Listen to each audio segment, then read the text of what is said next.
Assalamu alaikum wa rahmatullahi wa barakatuh, and a warm welcome to the Voice of the Cape Matric online revision program. Today, we are covering the subject of English with the facilitator Muslimah Ismail Allie, and yes, she is. She's currently based in Cairo, Egypt, and this is the second lesson in our series of online revision programs. And the topic, or rather the topic for today, I'm going to leave that to Muslima. But before we hand over to Muslima, just to give you a brief overview and intro into who she is, Muslima Ismail Ali is a language tutor with 8 years experience with a BA in Arabic and Islamic study. She's also an educator in Islamic studies and a public speaker, being formerly one of my colleagues here at the Voice of the Cape, presenting and producing as well.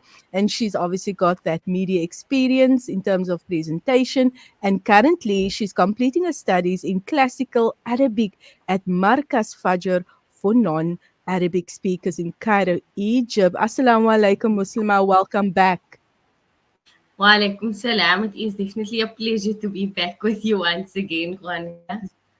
Alhamdulillah. And yes, just before we get into the lesson, Muslima, I want to also just remind the viewers to check the drop down section below, or rather the running credits below, and to note that the Voice of the Cape's online matric revision program for this year is proudly sponsored by the Two Oceans Graduate Institute. They are an accredited online platform where you can become a primary or a high school teacher, and you can do so in the privacy of your home.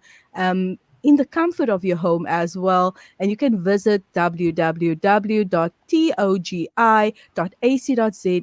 or call 021 829 7015. So yes, Muslima, I think you're obviously having the background in teaching. I'm sure that it is quite a rewarding experience for you, but also noting that the viewers who are our grade 12, apologies, grade 12 learners or students will have access to these lessons. So give us an overview of what it is that you'll be covering in today's session. Mhm. So, shukran once again for allowing me to do this year as well. We will be covering literature today. In the prior lesson, we went over language skills and also writing tips as well as skills, and that is a combination of paper one and paper three elements into one. And as I mentioned before, with a language in general, it requires lots and lots of practice. So we can go over things and we can give you tips and we can give you notes, but majority, which I would usually say 70 to 80% of the work actually comes from the student. So we are just there as a guide or as an assistance in order for you to excel, but the excellence will have to, of course, come from the student. Perfect. Yes, so Muslima, without any further ado, I now hand over to you to proceed with the lesson. Okay, so shukran to you, Kanita. We'll be starting right away. So, as I mentioned, we are focusing today on English literature, and this encompasses the elements that are covered in paper 2 of English home language as well as first additional language. I do know that there are some students that do first additional languages and second additional languages. However, English would be very similar with regards to the levels and the content that is covered.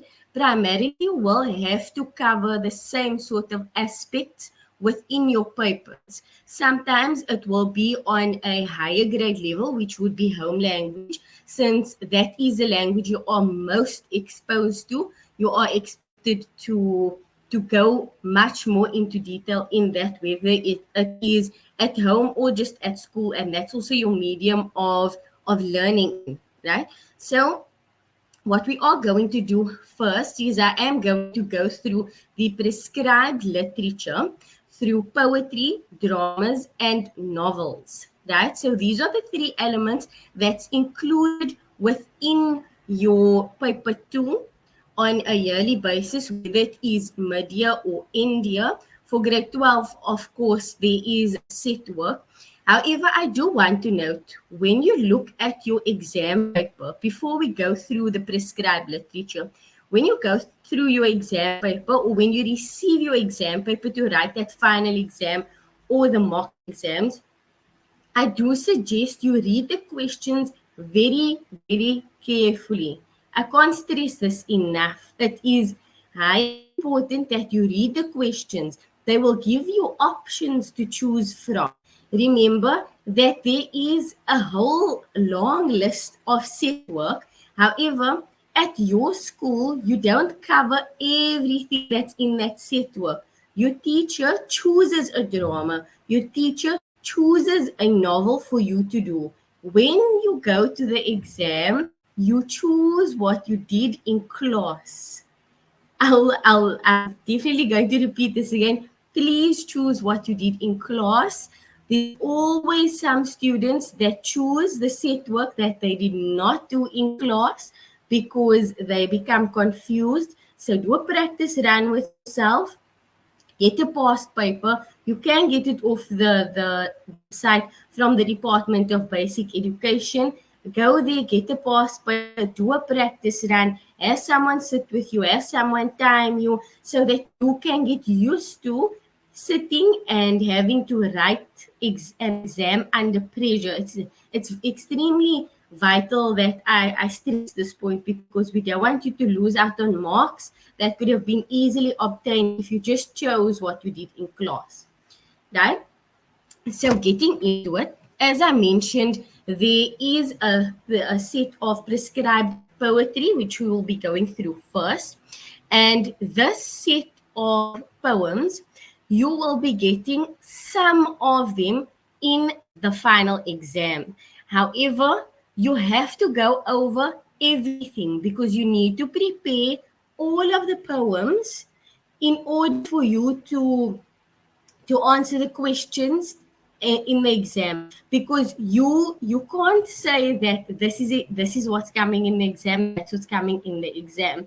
Now remember, I understand that it can be quite a daunting task and you can feel under pressure because it's so much work to cover. But if you work out your time, if you plan, if you go over your work slowly, thoroughly, and consistently, then it will be fine. You won't have to worry about anything at all, okay?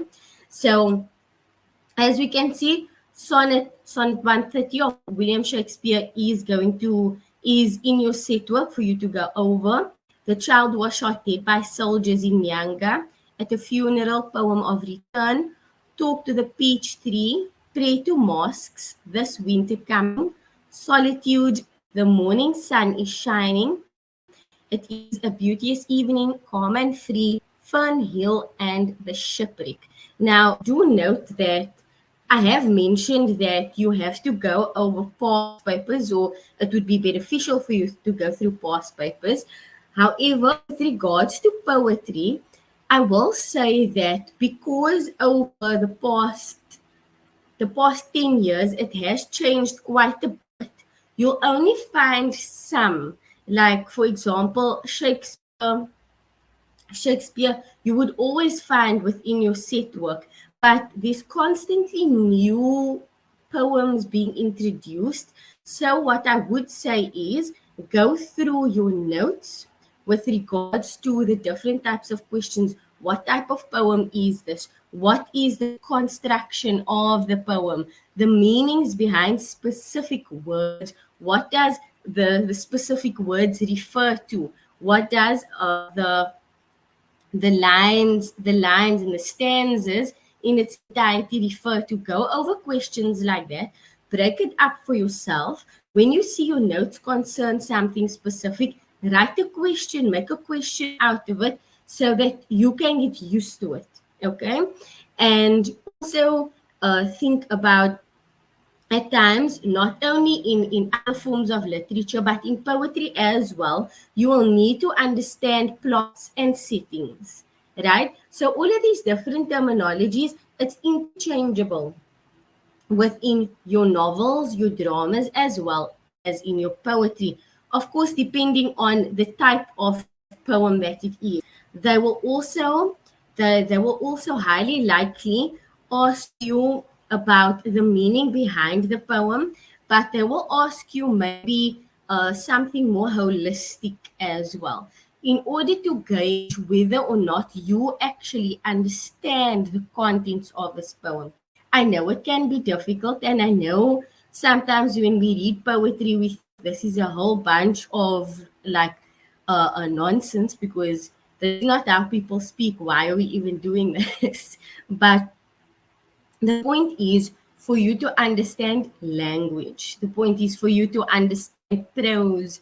It's for you to understand language usage in different contexts, in different times, referring to different events historically as well. So we can see that there's much more African poetry being introduced into our set work, and that is also for the reason that we as Africans and South Africans need to educate ourselves more on what exactly our history is, and besides our history, what the socio-economic position is of people in certain denominations and areas. So if you understand the meaning behind these things, then you will understand why you are doing it. I know, okay, sometimes it takes a while, but just try, just try your best to enjoy it. Okay. Then next, with regards to the prescribed literature for novels and drama, there is a division between home language as well as first additional language. So remember, as I mentioned, the levels are on different scales, right? So someone that's doing English first additional language is going to do a certain set work based on the level that is required from them to be at in that specific time, right? As a home language student, you of course will have things on a higher level because you are expected to be able to use this as your primary source of communication, as well as also be able to identify with the language in more than just a baseline level. Okay, so as you can see, we have Life of Pi, Dorian Gray, and Cry the Beloved Country, and Strange Case of Dr. Jekyll and Mr. Hyde. What I am going to say with regards to the novels for English home language as well as first additional language is that we of course don't have enough time to go through every single thing in this work, but I have chosen the more common and the more perceived to be difficult novels and dramas for us to go through today. Then also for home language and first additional language in drama, we have Othello, Crucible, and Hamlet. And then we also have My Children, My Africa, as well as Macbeth. Right?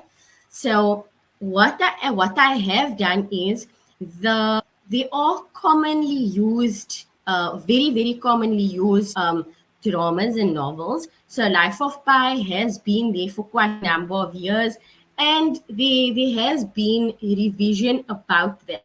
So for that reason, I am going to focus more on the picture of Dorian Gray for the novels, and then for the dramas, I am going to focus on Hamlet, right?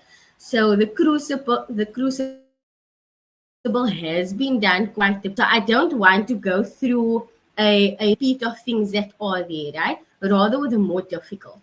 However, I will say if it is that you do require more assistance with regards to any of the set work or language or writing skills, you can contact me after the revision class. I will make my contact details available. Right. So now we are going to start with our novel, which is the picture of Dorian Gray. Now, when we start with a novel, I actually wanted to make clear the themes of a novel. So when we have novels to read, or dramas to read, just books in general, then it is the thoughts that come up. I call it the conflicting thoughts, right? It's like I want to pause and I need to pause, but I don't like reading. I don't want to read this book. But but what I would say is just try your best in that time. You only have a year to do this, right? It's only a year that you're going to do this. After this year, you choose your fate. You choose exactly what it is that you want to do. You might not have to do English after this, but make your best English year if it is your last. And even if it isn't your last, make it your best English year for now. And then after that, you just get better and better and better. You're not going to lose anything by missing out on a few episodes of a series and reading a book instead. You're not going to miss out if you don't go to your friends and just read a book for that time. They will be there. They will still be there. And if they are really your friends and they want you to succeed, then they will say that it's okay and they'll be understanding, right? So what I am going to cover first of all is that you get different portions of analyses within a novel, right? And those include the setting, the context, and the timeline, right? Of the novel in its entirety, and you get it within certain chapters because sometimes the setting changes from one place to another. The timeline can change from one time to another, whether it's years, months, days, or centuries, right? Then we also have the characters that we focus on. We focus on the plot and plot development. Then we focus on themes, we focus on symbols, and we also focus on style, right? So I'm going to try my best. I'm going to try my best to cover as much as I possibly can in the time that we do have, right? So what I am going to do is I am going to go through each section in an extreme summarized form, if I can say it that way, right? So as I mentioned in the previous class that we do have spoken words. So it's formed in different themes, which would be literal reorganization, inference, and the different questions under these type of question themes, right? So that also applies in literature. It also applies in poetry as well as novels, right? So just remember that it's still important for you to know that for all of your exam papers, right? Now, in summary of the novel, right, the picture of Dorian Gray tells a story of the bargain of one man and with the devil himself, right? So it's between the man and the devil, right? So in exchange for him having youth and beauty eternally, he sacrifices his soul to live a life where he follows just his own pleasure and his own enjoyment. And this is just so that he can put his pleasure and his enjoyment above all else, above everything else in his life, right? That is basically his main goal by this, right? Then there is a contrast with this specific thing, right? So thus it's referring to a portrait of himself, right? So he's focusing on his enjoyment and his pleasure, his youth and his beauty, whereas there's this portrait, right, of him. So his portrait becomes ugly and it ages, right? And this reflects the destruction of his soul in making this deal with the devil. And then after 18 years, Dorian, he looks as beautiful as he did when he was 18. So he still has that beauty, and he maintains that beauty when he was like 18 or 20, about 20, round about that, right? Because this started when he was 18, but then this is when he's 20 now. He looks at himself in the mirror and he sees this like picture of beauty. But when he looks at the portrait of himself, the portrait is extremely ugly and hideous. So this is a contrast between the life and choices of Dorian and his portrait, his picture. And that's why it's also named the picture of Dorian Gray, because the picture is in contrast with him as a person, right? And what he actually did with himself, right? So the type of novel this is, like you can hear, it's very morbid. It's like why? It is described as gothic fiction, right? Because it's very dark, um, and because in this, as I mentioned, he makes a deal with the devil, but it deals with death and horror and romance in between. So usually when you have a horror and you have thrillers and you have death, there's always some sort of romance involved. And if you just think of this like a movie, right? When you have a movie, who are the best people to kill another person that can be regarded as the least and the most suspicious? It would of course be the ones closest to him. So there's always a sense of romance or close relation when it comes to the worst of murders and thrillers, right? So there are quite a few themes in this novel also that they ask you about, and that would be regarding holistically, right, on the book. So it would be as aestheticism and hedonism, right? So they might ask you to comment on it, or they might ask you to state something about this, right? And this wouldn't necessarily be referring to a small portion in the book, but would be referring to the book in general. So Dorian Gray, right? The aestheticism part of this, right, is when he was a student while he was studying at Oxford University. Um, Wild, right? He became involved with this aesthetic movement, right? So the aesthetic movement, because he's studying at Oxford University, so you have like modules. So philosophy is one of those modules.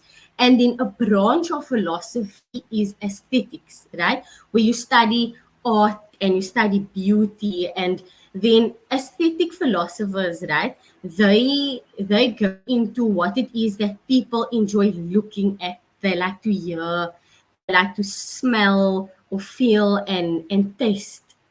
And why they like these things also. So it's not just painting a picture, man. It's appealing to the senses of people. It's studying what appeals to them in order so that your artwork can either provoke them in a way or bring up something within them, right? And then with this, right, they are focusing on enjoying the beauty specifically in the art, rather than like going into the deep meanings. For example, when I look at these pictures of paintings you get, then someone's taking the paintbrush and they just like make a splatter on there, and then you see these people looking at the pictures, and they analyze the pictures, and they will say, this represents this represents that, this represents that. It's not for that. They focus on beauty. They focus on a more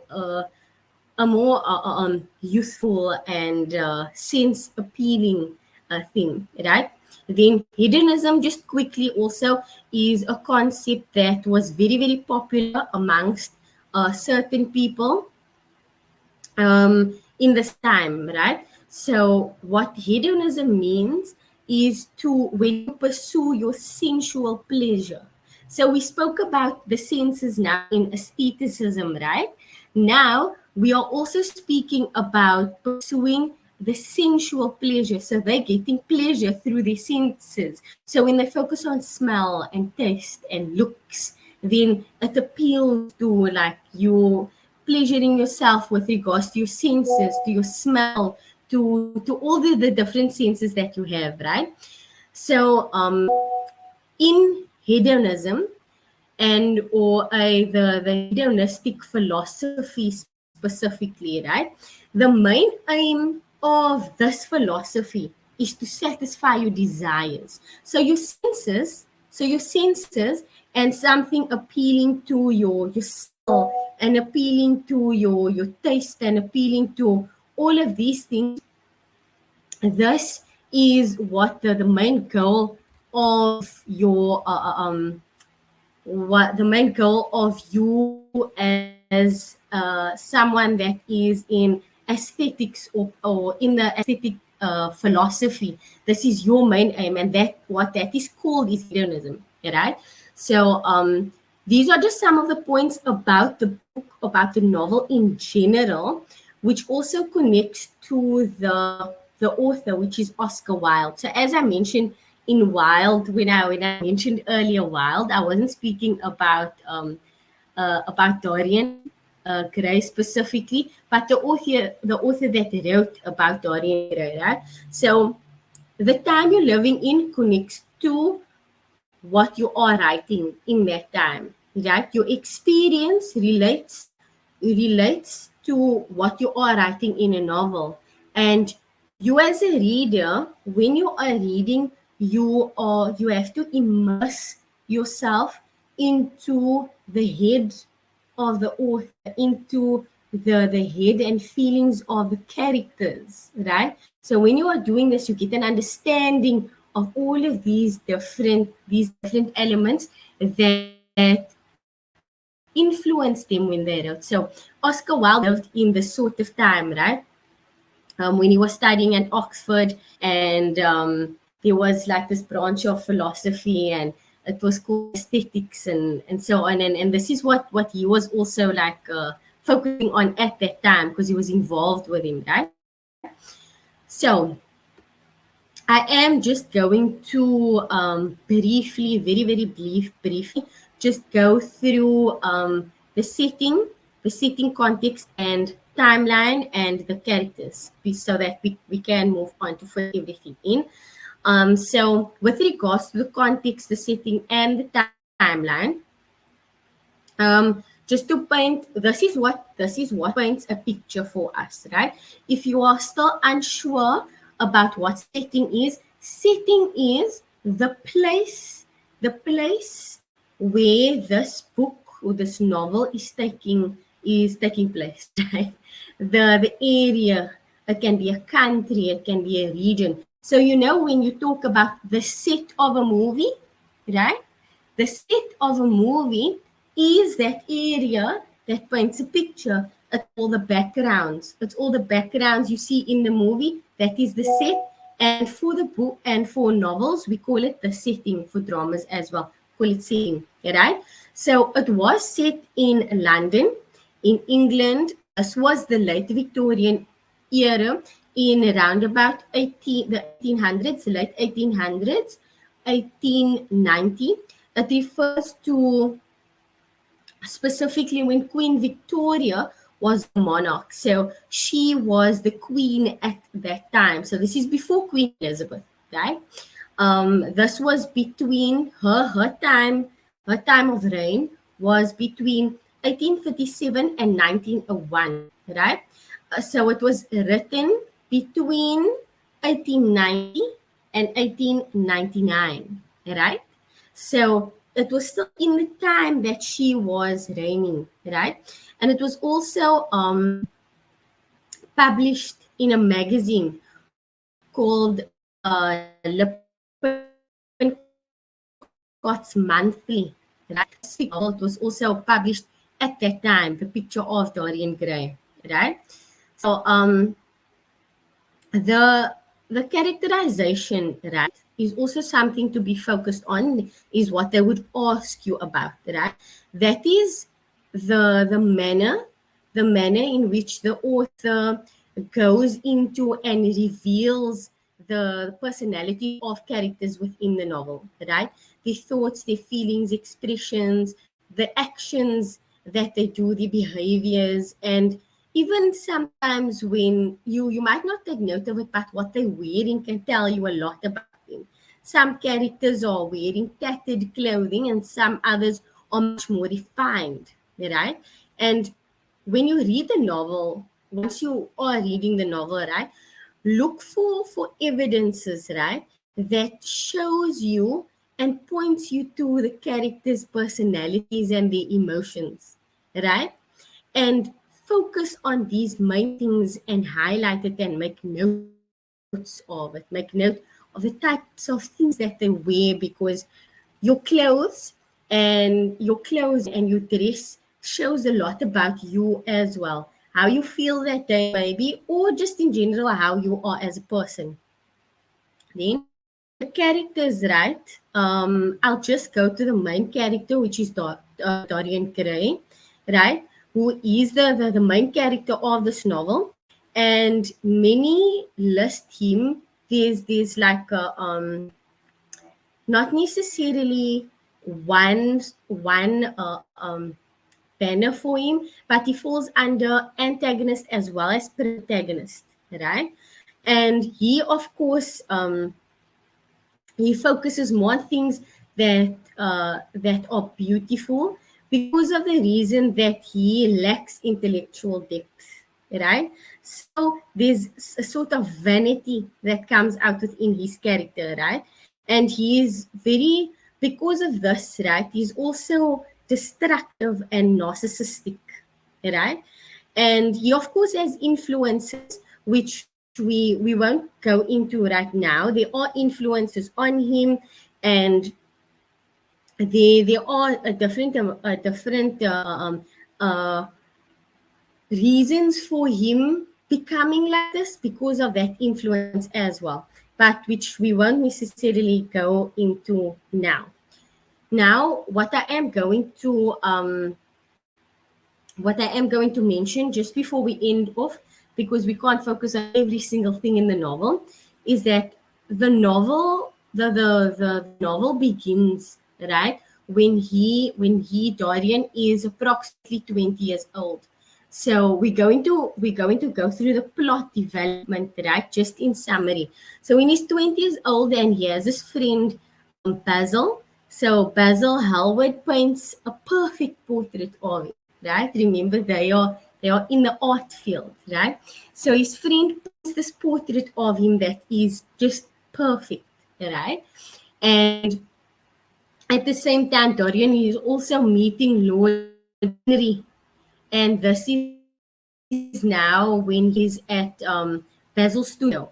So even though Basil doesn't actually want to introduce them, he knows Lord Henry is there, but he doesn't want to introduce Dorian and Henry with each other.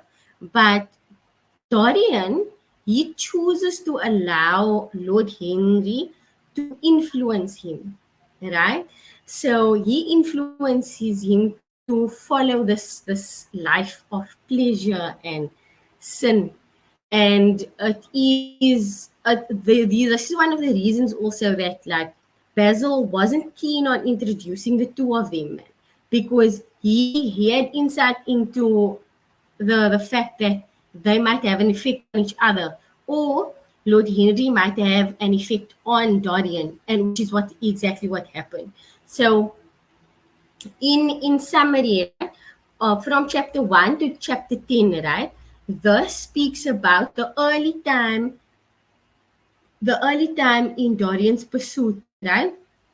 So he's pursuing pleasure and self-indulgence, right? So chapter 1 to 10 deals with that. But from chapter 11, right, that takes place 18 years later. So this is after his active pursuit of pleasure and self-indulgence, right? This is after that pursuit. Now they're giving you a picture of what happened afterwards, right? So as you can hear, there is like quite a bit to go through with regards to this, right? There are different themes that we can extract from that, the beauty and youth also, negative influences, art and life, then also appearance versus reality, right? When we compare the picture and what the reality of it is of Dorian Gray's life, right? So that versus each other. You also get outer beauty, but when you follow your desires and your pleasures, uh, when you follow your desires and your pleasures solely, then what happens is you deprive yourself from certain things spiritually and things that contribute your soul. And that is why they say when you indulge yourself too much in vanity and art and just pleasure, then you deprive your soul of what it needs, right? So all of these different things is what is covered in this and as I mentioned, you can of course contact me if you would like more information regarding this novel. However, we do have to continue just for the sake of this revision session. We want to cover as much as possible. So we are going to do it in a sort of summarized manner, as I mentioned, right? So we're going to move on now to drama, which is Hamlet. Okay, so I know that this is a bit challenging for some because Hamlet is Shakespeare, and many do not enjoy Shakespeare. I will be honest, I relate a lot. When I was in your shoes, but um, I wouldn't say it grew on me, but I would say that you it gives you insight into a different time, and it gives you insight into the different ways that people live, the different ways that people think also. If we look at the Shakespearean era, we look at that entire time, then we will see that there are great differences in the times that they lived in, the way it was set, the way they communicated, and it's simple things like when they speak to each other, they speak to each other by saying like odd words. But when you hear the word usage, that is what you can appreciate from this level of writing, right? You appreciate the vocabulary that is used because at that we are in a degeneration of language, right? So it's almost as if proper language usage is going out the door because we are confining ourselves to the new era of using not necessarily the correct words, but made up words sometimes to make it easier for people, right? But anyways, that's not what we're going to focus on now. We are going to focus specifically on more on Hamlet, but also I'm going to try to merge the writing skills that we need in the specific section of English, which is paper 2, right? So just when we write essays, which will often come in our exams, it will focus on the question, will focus on the themes, the characters, the plot, and the style, right? They will either want you to write about all of those things, which highly unlikely. It can be quite extensive, but they will want you to focus maybe on one, all right? So you need to focus on what exactly they are asking you. Is it a theme, character, plot, style, or is it more than one character also? So you write down the key instruction words. So are they saying discuss? Are they saying explain? Are they saying analyze in the question, right? So when you write this essay, right, what you do is you write the topic statement for your essay within the introduction, right? You have to write the topic statement. So you sort of introduce it, give an overview, a background, depending on if it's about the character, the theme, the plot, etc. You just give us a very simplified background, but make sure that within that background you write your topic statement for the essay. So you use the question words. You say, I will be explaining the style, or I'll be explaining the theme of this drama within this section. Sometimes they ask you for the theme in a section. Sometimes they ask you about the theme of the entire drama. Be specific. Use the question to your advantage and just rearrange it to write the topic, right? Within your introduction. Then, when it comes to body, right? You can use the peel method of writing, right? So when you write your body, you write it in different paragraphs. So you write the point, the explanation, the evidence, and then you write the link to the next point, right? So when you start, you make a point, okay? You make a point, then you just state it. It's like you're making a statement, right? Then you explain what is meant by the statement, right? Your evidence will be because this what happened, this is what said, this is what happened, or this is what was said in this section of the book, right? You don't need to, you can, if you would like, you can write line, I don't know, line 5, page 6 of the drama, but I mean, that's a bit overkill. So what you can do is just, you can either write quotes from the book, or you can phrase it in a way it's not a quote. It's not a quote, right? But you're writing a phrase about what happened in that way. Then the link is very important, because what you're writing now, it needs to connect to the next thing. So just write a connecting sentence at the end of your paragraph. When it comes to your last paragraph, right, you don't necessarily need to do the link, right? But your last sentence in your last paragraph must lead to the fact that you will be concluding now, right? It needs to lead to that. So that's how you do it, okay?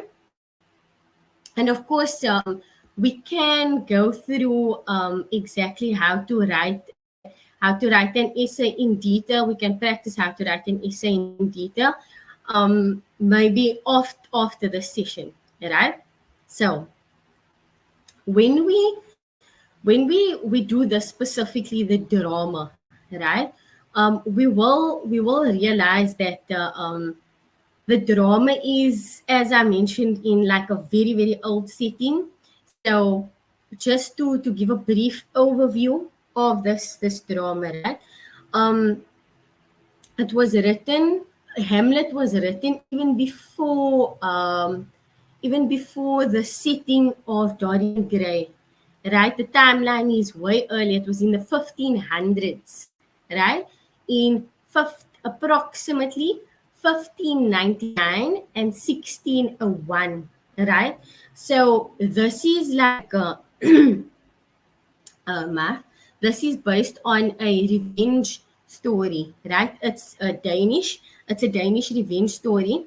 It was recorded. This was recorded, right, by Saxo Grammaticus in the 1100s, right, at that time. So because it's a Danish story, it took place in Denmark, and it was in the Elizabethan era, right? So remember the Dorian Gray was Victorian. This is now Elizabethan, right? So most of the play takes place in the royal palace, right? Majority of it takes place in the royal palace, okay? It is a revenge tragedy, right? The protagonist is Hamlet, right? There is major conflict between Hamlet, where he feels a responsibility to avenge his father's murder, right? And thus, his reason for revenge, for avenging and taking revenge on his uncle Claudius, right, is because of his father's murder. But Claudius is now the king, right? And this, of course, it makes things more complicated for Hamlet since he is the prince. But he also, like, we do know that the ghost is involved, right? And Hamlet has doubts on whether he can trust the ghost and whether killing Claudius is the appropriate thing to do, right?